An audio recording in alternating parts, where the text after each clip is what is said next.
오늘 우리에게 주신 하나님 말씀은 시편 16편입니다. 시편 16편 8절에서 11절 말씀, 구약성경 812쪽에 있습니다. 우리 같이 한 목소리로 하나님 말씀 읽겠습니다. 내가 여호와를 항상 내 앞에 모시며 그가 나의 오른쪽에 계심으로 내가 흔들리지 아니하리로다. 이러므로 나의 마음이 기쁘고 나의 영도 즐거워하며 내 육체도 안전히 살리니 이는 주께서 내 영혼을 스올에 버리지 아니하시며 주의 거룩한 자를 멸망시키지 않으실 것임이니이다. 주께서 생명의 길을 내게 보이시리니 주의 앞에는 충만한 기쁨이 있고 주의 오른 영원한 즐거움이 있나이다. 아멘. 은혜 가운데 추수감사절을 잘 보낸 것 같습니다. 많은 분들이 또 준비를 하고 또 헌신을 한 그러한 추수감사절이었기에 우리 마음 가운데 큰 기쁨이 있었던 하루가 아니었나 생각합니다. 신앙생활하는 것이 때로는 힘들고 피곤하다라는 것을 느낄 때가 있습니다. 어떤 행사가 이제 우리 가운데 찾아오면 예배 드리는 것도 사실 시간을 특별히 내야 되는데 교회 와서 봉사하고 또 헌신하고 또 수고하는 분들이 많이 계신 것 같습니다.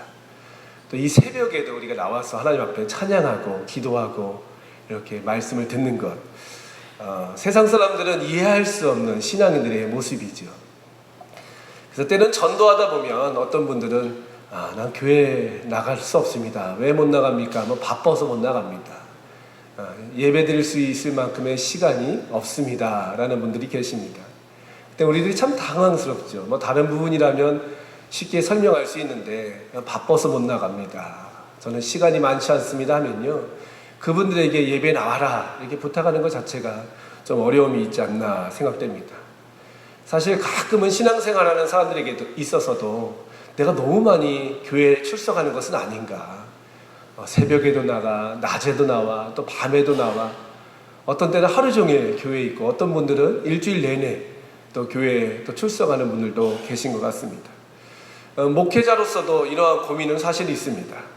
제게도 가끔 이럽니다. 너무 바쁠 때면 이러다가 내가 막 아파지는 거 아니야, 이러다가 내가 어떤 스트레스로 인하여 병이 생기는 거 아니야, 가끔 그런 생각이 들 만큼 바쁠 때가 있는 것 같습니다.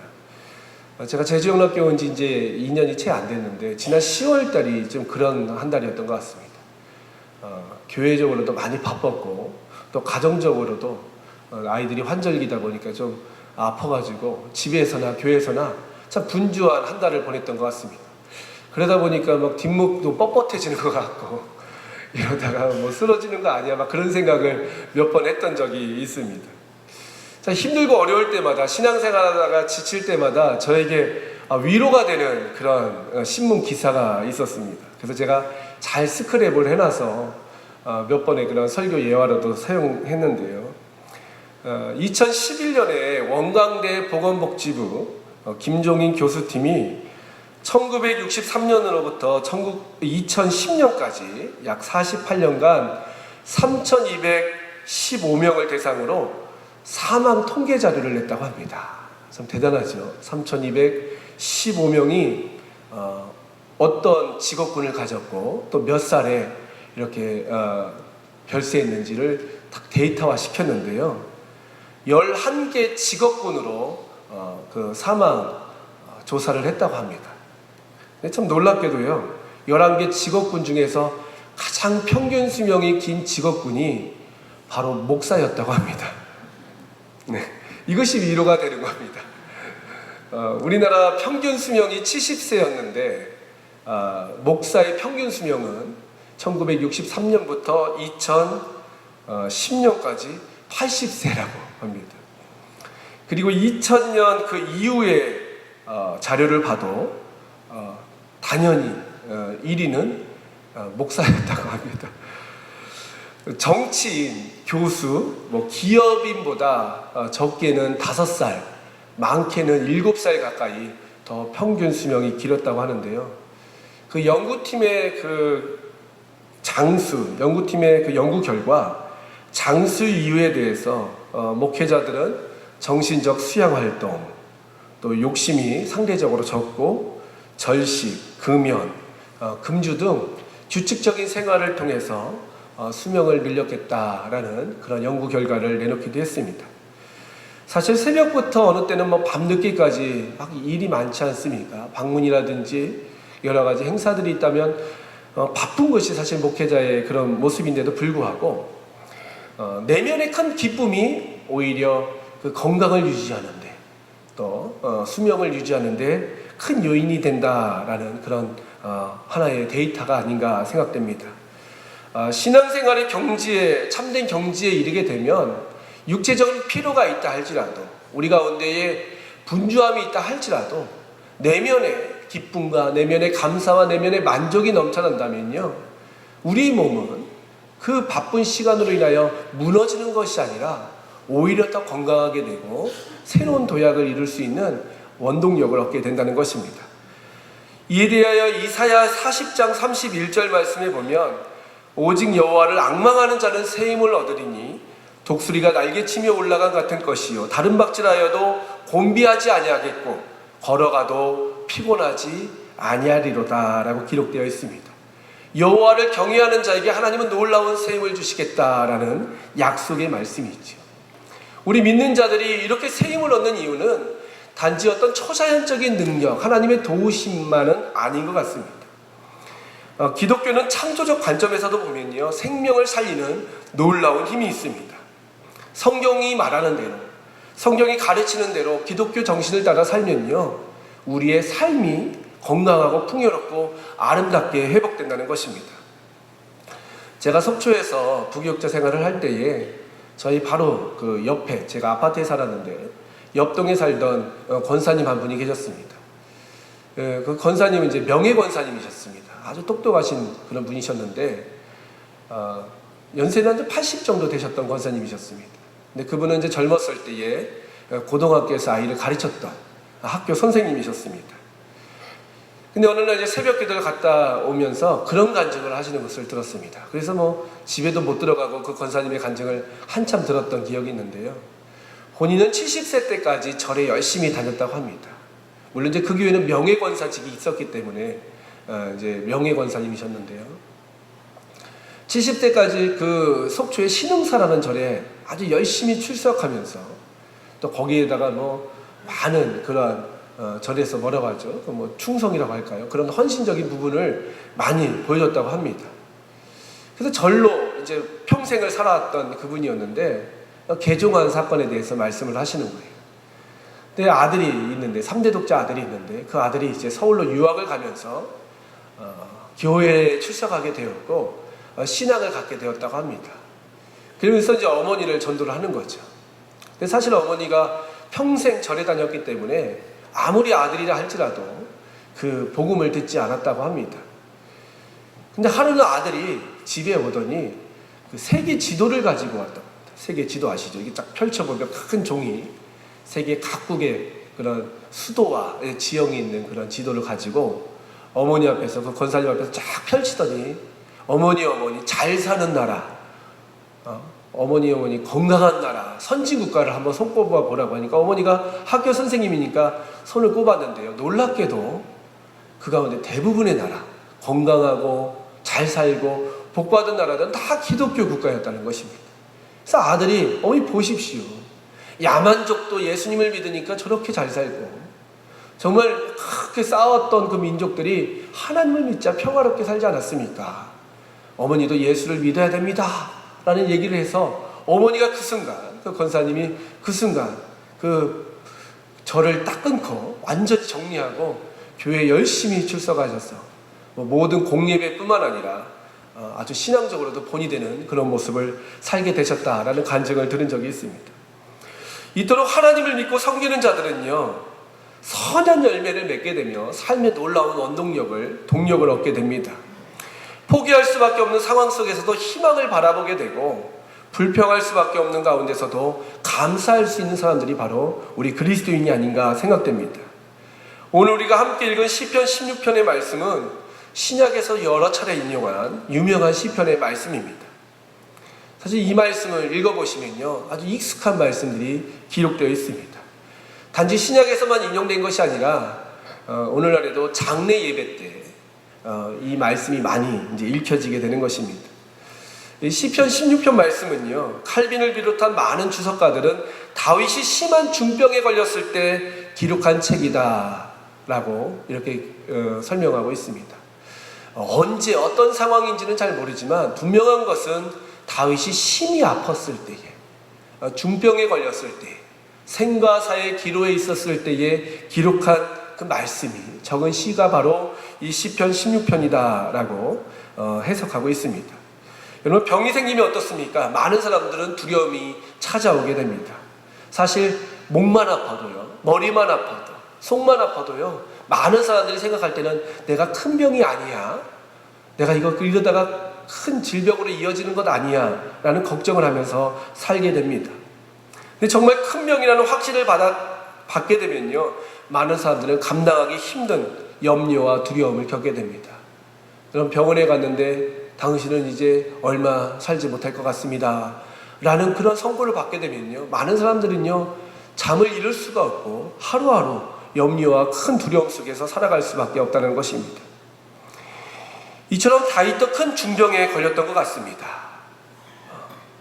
고통도 있고 아픔도 있지만요, 더 큰 것은 바로 두려움이었습니다. 통증보다 더 큰 두려움이, 그 무서움이, 염려가 다윗을 분명히 엄습하고 있었을 것입니다. 이 절망이라는 것은 사람을 큰 위험과 곤란과 아픔 속에 더 처하게 만들게 되는데요. 19세기의 유명한 철학자였던 키에르 케고르라는 사람은요, 죽음에 이르는 병이라는 책을 쓰게 됩니다. 그 책에 보면 이 절망이 사람으로 하여금 죽음에 이르게 한다라고 말하고 있는데, 이 키에르 케고르는요, 이 절망이라는 것은 단지 죽음에까지만 우리를 무너뜨리는 것이 아니라 죽음 이후에도 영원한 세상까지도 우리의 삶을 무너뜨리는 아주 무서운 그런 우리에게 있어서의 영적인 병이다라고 말하고 있습니다.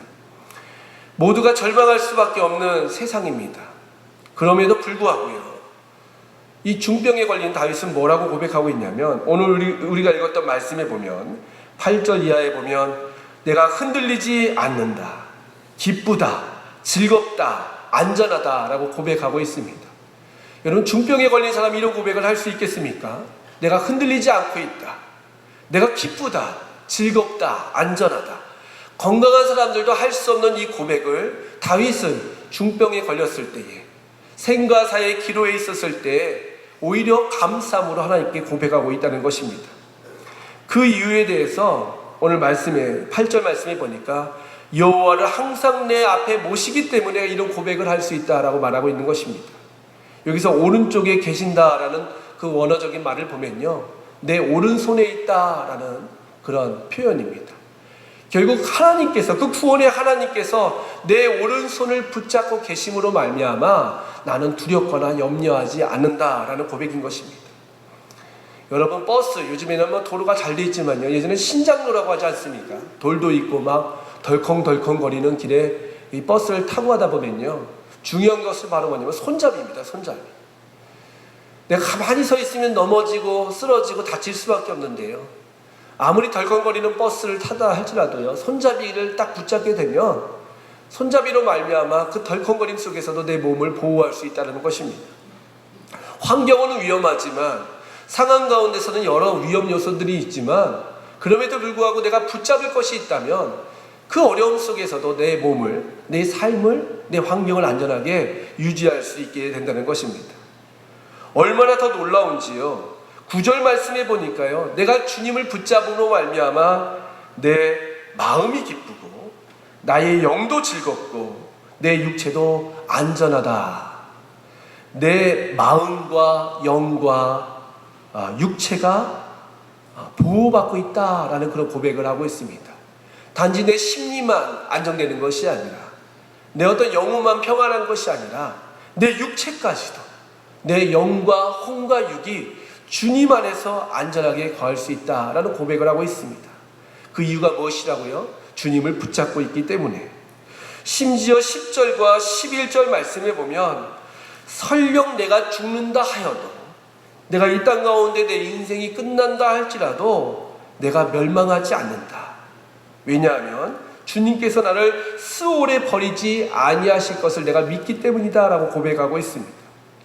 마치 다니엘의 세 친구들이 그 풀무불 앞에서 내가 풀무불에 들어간다 할지라도 하나님께서 나를 구원하여 주실 것이고 설령 그리 아니하실지라도 하나님을 찬양하고 하나님만을 경배하겠다라는 그 믿음의 고백이 오늘 본문에도 그대로 기록되고 있다는 것입니다. 믿는 사람은 사망이 아니라 별세, 소천, 영면이라는 표현을 사용하고 있습니다. 설령 우리 삶이 이 땅 가운데서 한낱 아무 사람들이 알아주지 않는 그런 삶으로 끝난다 할지라도 내 오른손을 붙잡고 계신 주님, 나와 동행하시는 주님께서 우리를 스올에 버리시는 것이 아니라 거룩한 삶, 거룩한 자에게 주시는 그 생명의 길, 놀라운 은혜의 길로 우리를 인도하실 것이다 라고 말씀하고 있는 것입니다. 그렇습니다. 우리 믿는 자들은 이 땅 가운데서 뿐만 아니라 죽음 가운데서도 소망이 있는 자들입니다. 비록 이 땅 가운데에 우리의 삶이 세상 사람들의 조롱거리가 될 수 있다 할지라도 하나님께서는 우리를 포기하지 않으시고 버리지 아니하시고 영원한 세상으로 우리를 인도하시는 신실하신 하나님이다 라고 기록되어 있는 것입니다. 11절 말씀에 보면 더 놀라운 말씀이 있습니다. 주님께서 내게 생명의 길을 보여주셨다. 주의 앞에는 충만한 기쁨이 있고 주의 오른쪽에는 영원한 즐거움이 있다 라고 고백하고 있습니다. 눈이 가려지면요 현실의 문제만 보일 수밖에 없습니다. 바로 내 앞에 놓여있는 문제밖에 보일 수가 없지만 주님께서 영안을 열어주실 때에 영원한 생명의 길이, 영원한 세상이 우리 앞에 보이게 되는 것이죠. 심한 중병에 걸렸던 다윗, 무너질 수밖에 없던 그 다윗의 삶이었지만 다윗은 이처럼 하나님을 의지하고 바라봄으로 말미암아 이 땅 가운데서 뿐만 아니라 영원한 세상을 사모하며 살게 되었다는 것입니다. 에스겔 말씀에 보면 여호와 삼마라는 단어가 있습니다. 이 여호와 삼마라는 것은 하나님께서 거기 계시다, 하나님께서 우리와 함께 계시다, 임마누엘의 예표의 말씀으로 우리에게 주신 하나님의 성호입니다. 하나님께서 우리와 함께 하심으로 말미암아 내가 넘어지든 아니면 내가 일어서든, 내가 건강하든 내가 병들었든, 내가 부유하든 가난하든 어떤 상황 가운데서도 우리는 하나님을 찬양하고 하나님을 향한 믿음을 통하여 승리할 수 있게 된다는 것입니다. 사랑하는 성도 여러분, 오늘을 살아갈 때에 또 이 한 주를 살아갈 때에 우리의 삶 가운데 때로는 우리가 원치 않는 그런 문제들이 우리를 엄습할 수도 있습니다. 다윗과 같이 정말 절망할 수밖에 없는 상황이 우리 앞에 찾아올 수도 있다는 것입니다. 그러나 기억해야 될 것은 바로 무엇이냐면 그때 우리의 오른손을 붙잡고 계신 주님이 함께 하시다는 사실입니다. 그렇기 때문에 우리는 감사할 수 있고 그 어떤 어려움 속에서도 그 어떤 절망 가운데서도 오히려 하나님을 찬양하고 믿음을 통하여 승리할 수 있게 되는 것입니다. 이 다윗이 고백한 이 아름다운 고백이, 다윗이 주님 앞에 드렸던 이 믿음의 고백이 또 우리 가운데서도 아름답게 이루어져서 이번 한 주간 또 오늘 하루의 삶 가운데서 하나님 앞에 영광 돌릴 수 있는 귀한 은혜가 함께 하시기를 예수님의 이름으로 축복합니다. 이 시간 다 함께 합심으로 기도하겠습니다. 우리의 삶 가운데에 어떤 환난이 있다 할지라도, 어떤 문제가 있다 할지라도, 어떤 두려움과 고통이 있다 할지라도 오늘 말씀의 고백처럼 주님이 항상 내 앞에 계심으로, 주님이 내 오른손을 붙잡고 계심으로 내가 흔들리지 아니하리로다. 이런 상황 가운데서도 마음이 기쁘고 나의 영이 즐거워하며 내 육체도 안전히 거하리라 라고 고백하고 있습니다. 이러한 은혜를 누리며 살아갈 수 있도록 오늘 하루도 주님 은혜 가운데서 승리하며 감사하며 살아갈 수 있는 우리의 삶이 될 수 있도록 이 시간 합심으로 기도하도록 하겠습니다. 은혜와 사랑의 하나님, 감사와 찬양을 돌려드립니다. 연약한 저희를 내버려 두지 아니하시고 친히 찾아오셔서 우리의 연약함을 일으켜 주시며 붙잡아 주시며 보호하여 주시는 그 은혜와 사랑에 감사와 찬양 올려드립니다. 한 주간을 살아가면서 우리에게 찾아올 많은 문제들, 하나님 두려운 상황 가운데 우리가 그것을 바라보는 것이 아니라 주님의 오른손을 붙잡고 주님과 동행함을 통하여 넉넉히 이기고 남음 있는 인생 될 수 있도록 하나님 함께하여 주시옵소서. 주께서 우리에게 보여주신 생명의 길을 바라볼 수 있는 저희들의 눈이 활짝 열릴 수 있도록 인도하여 주시옵소서. 날마다 주님께서 주시는 충만한 기쁨, 영원한 즐거움에 거할 수 있도록 인도하여 주시옵소서. 오늘 하루도 온전히 주 앞에 붙잡힌 바 되기를 합니다. 하나님의 영광 가운데서 축복의 통로로 쓰임받는 저희들의 삶이 될 수 있도록 인도하여 주시며, 무슨 일을 만나든지 어떤 상황 가운데서도 예배자의 모습으로 살아갈 수 있는 복된 하루가 될 수 있도록 인도하여 주시옵소서. 감사와 찬양 올려드리오며 예수님의 이름으로 기도하옵나이다.